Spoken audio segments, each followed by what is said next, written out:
I've got to admit, riding to Broken Hill and then on to Perth wasn't on the bucket list. But that's what we were doing anyway. So together, Tony and I were joined by David and Renee, and we did day one, a big day, 691 kilometres to Hillston. This video shows our day two, a day I wasn't really looking forward to. It was the Hillston Motor Inn through to Broken Hill. Now, you can do that a few ways. One way is to head down and then out to Mossgeil, from Mossgeil to Ivanhoe, Ivanhoe to Wilcannia, and then on to Broken Hill. Now, that happens to be a 566 kilometres of sealed road, and that's not what we did. We actually went the shortcut, and the shortcut was 471 kilometres, but it included 280 kilometres of unsealed. The section from Hillston Motor Inn to Mossgeil has 80 kilometres of unsealed, and from Ivanhoe right through to Menindee is 200 kilometres of pleasurable unsealed riding. Hey, we're just starting the gravel on Mossgeil Road. Dry weather road only. It's been recently graded, so it's supposed to be in good nick. And we've just come off a section which is recently sealed, and it looks like they're still grading it right now and wetting it right now. We'll see how it goes. David stopped.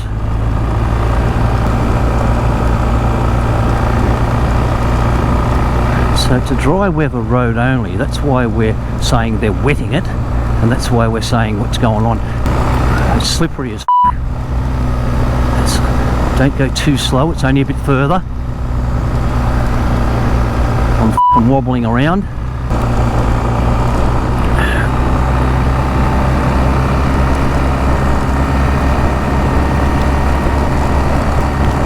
If all your mud's flying up on my face. The recent rain and that's got the dust gone, which is good. So this area is amazing. I sort of wasn't interested in riding out Broken Hill Way for years, and now I'm thinking it's a good place. It's a great experience. With the green, we can't believe how green it is, and the trees over there. It's quite an interesting area.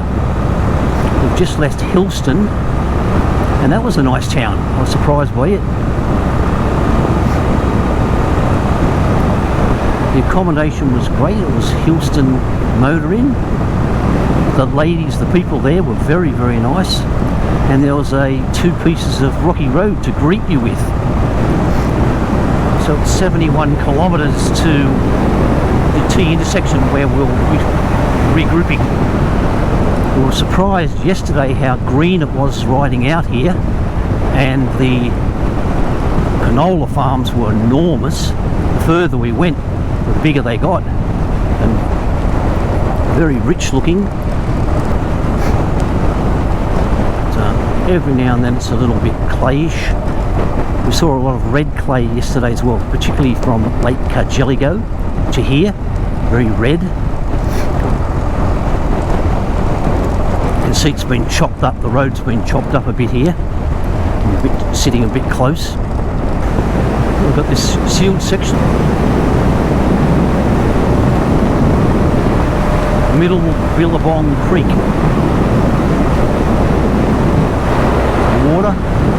Creeks are full. They had a lot of rain go through here a little while ago, and they were coming back to the dirt again, and they had 10 mil last week.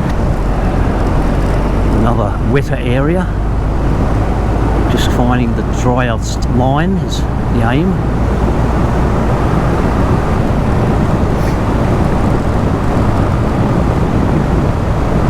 Cows, a farm here, so it does show you they've got some green grass to eat. Yeah, these Midas EO 7 Plus tyres we've got new brand newies on the front, not been ridden before, and Our rears have done about 3,000 kilometres, and the aim is that they get us through to Perth. The benefit of being a little damp is dust is minimal.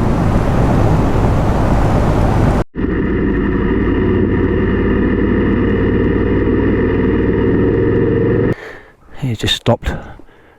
Look at this straight in the area. And have I got that? A couple of kangaroos who are just running, showing us the way up the road, and away they go. Slow down for them to let them get off. About 30 kilometres to go on this road until we turn right at the next T intersection. We just passed sheep or goats. Now they were unfenced, and there's some cattle unfenced, and of course it's their road. Oh, they move off quickly.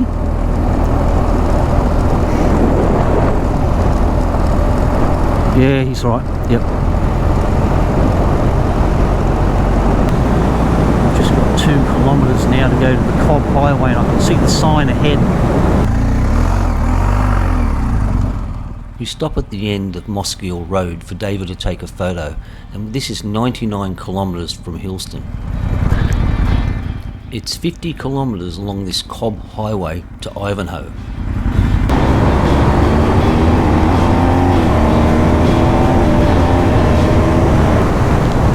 Oh, we're just coming into the town of Ivanhoe. We're still on the Cobb Highway. Ivanhoe Hotel, and we're stopping here.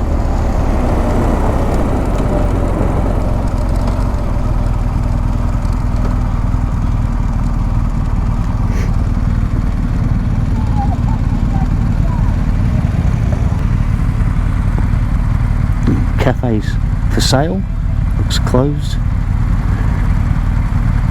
We take the opportunity to fill up since there'll be no more fuel for 200 kilometres. I also changed the GoPro battery at Ivanhoe, and once again I had audio problems, but this time I wasn't aware that the problems were no sound at all.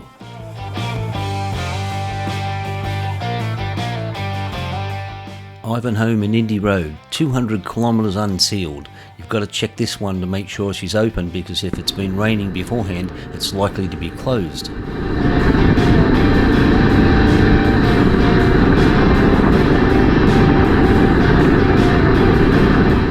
We were lucky. The conditions were excellent. The sky was blue and the land each side of the road was a luscious green.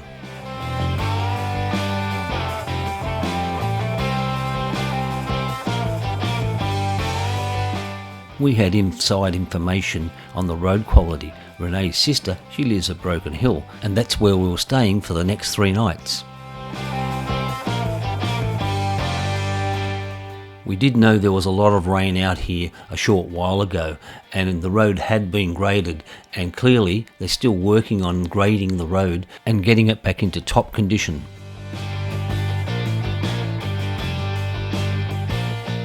You will notice how wide this road is. It's a pretty important thoroughfare for the area, and it wasn't that busy for us overall.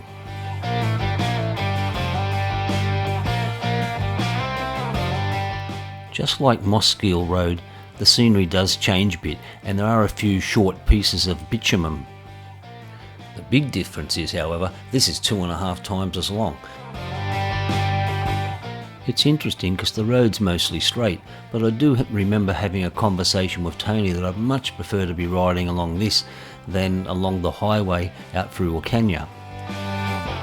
We did have one big mishap, and we're riding along around 100 kilometres an hour, and these cows were off the road to the side, and out from the middle of them ran a huge emu straight across the road, and Tony was in front of me and David was at the front.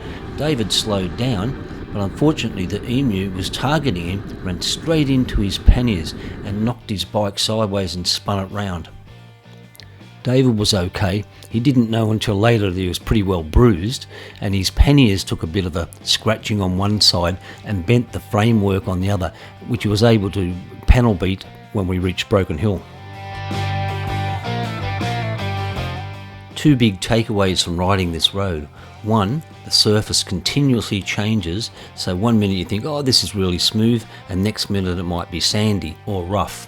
And two, always keep an eye out for animals who might want to be on the road exactly where you are.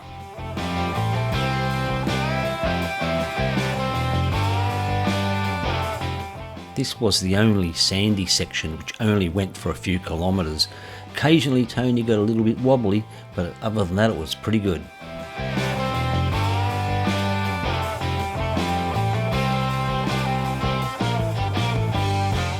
At the end of the road you turn a left on Menindee Road, where it's a very short distance to Menindee Hotel.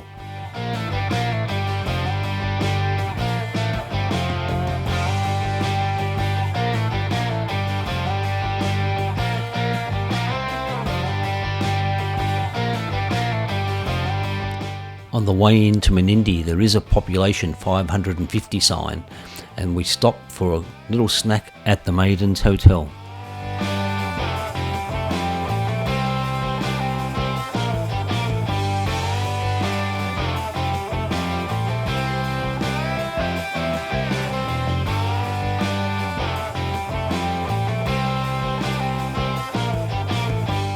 Afterwards we did another dirt road out to Lake Menindee. We rode out towards the dam wall and stopped just before the railway line.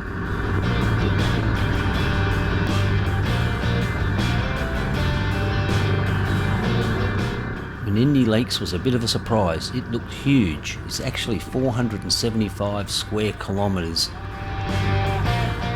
It's actually interesting to learn. There's heaps of lakes in this area. Lake Corndilla, a small lake called Emu Lake, Lake Pamaroo. And also amazing is the combined lakes in this area have a capacity 3.5 times as large as the Sydney Harbour.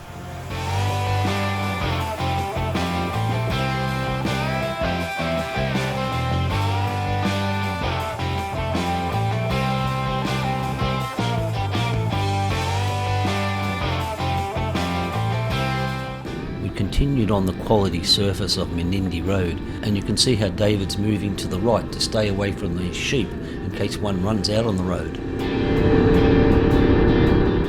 Menindee Road takes you all the way to Broken Hill, and we actually get caught up by a train as we approach Broken Hill itself.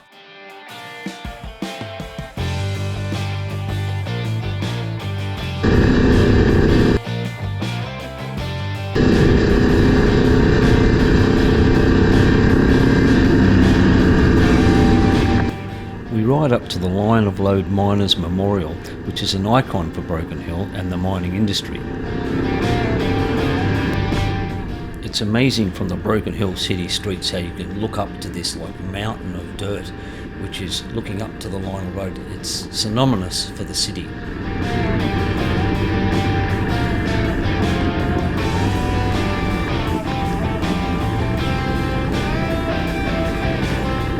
This visitor attraction also provides a fantastic view of the city below.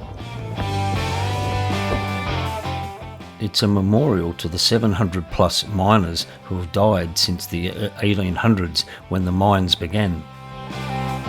The name and the cause of death for every fatality is listed here. From here it's only a few minutes ride to Corinne and Kim's place, where we thankfully spend the next 3 nights.